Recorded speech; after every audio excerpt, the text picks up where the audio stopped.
Well, school is almost back in session, and keeping children safe during the school day also means keeping tabs on the threat of bullying. Indiana state statute requires school corporations to report bullying instances to the Indiana Department of Education by July 1st each year. Nicole Christine has been looking into Vigo County data and joins us with a special report about what the county's numbers mean. Nicole. Mike, looking deeper into the state's data means understanding the many factors that go into reporting, as well as understanding the real-life situations that can deeply affect a child and a family. I refuse to lose my kid to that school.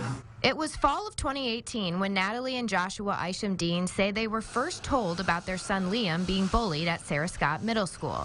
One of the members of the school called Natalie and said, "Hey, there's been an incident at school. Liam's got an abrasion on his hand. A kid attacked him in the hallway."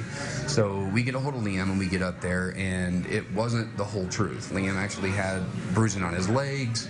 Liam had said that 3 kids had attacked him. They had followed him from one classroom into the hallway, had cornered him, not allowed him to leave. Later in the semester, they say there was a second incident on the school bus where Liam's parents say he was again physically attacked, and this time a police report was filed.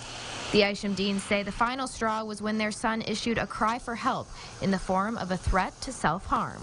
We got called to the school. Liam had an argument with some of his friends, and he had gone up to a teacher and made the comment, "I'm tired of all this stuff. I'm going to take my life." So we as a family decided we were not going to have him there anymore. While Vigo County Schools could not comment on this particular case, it sparked a deeper look into the issue of bullying in Indiana. Bullying is required to be reported to the Department of Education per Indiana state statute, reporting that the DOE says has several purposes. It gives parents an opportunity to look at a school, to understand some of the challenges that schools obviously face as well in working with a vast student population. According to the 2017-2018 report from Vigo County Schools, there were 11 instances of physical bullying, 6 instances of verbal bullying, 0 instances of social or relational bullying, 26 instances of written or electronic bullying, and 4 instances where more than one kind of bullying occurred.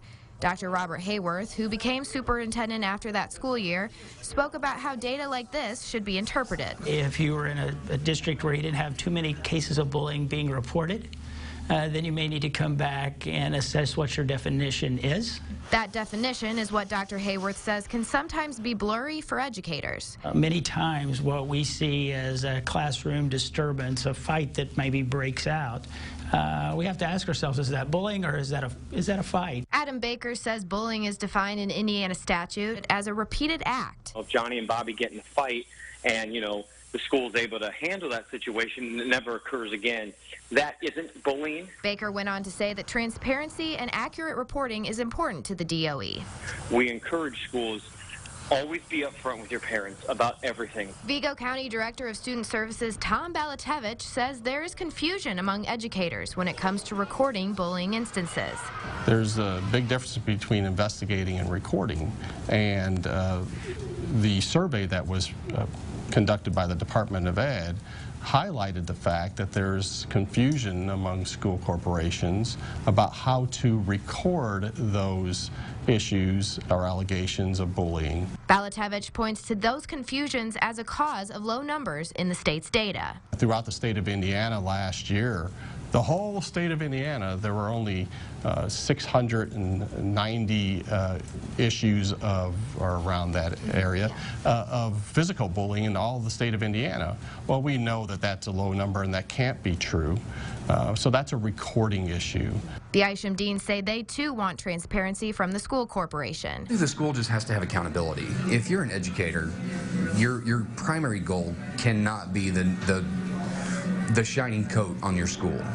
It's got to be being a voice for every child and making sure every child has an opportunity to get a good education. Dr. Hayworth says the school corporation recently received a $4.2 million grant toward comprehensive counseling to better facilitate that ability to learn, which he says is prioritized by staff. 14,000 students come to school each day. We treat them like they're our most precious gifts. We take that charge very serious. And the 2018-2019 data was just released by the state, so we'll be looking into that data for a follow-up piece. Mike. All right. Thank you so much, Nicole. For a link to the full bullying data reports for your school district, as well as several other web extras connected to this important story, you can visit our website, mywabashvalley.com. A busy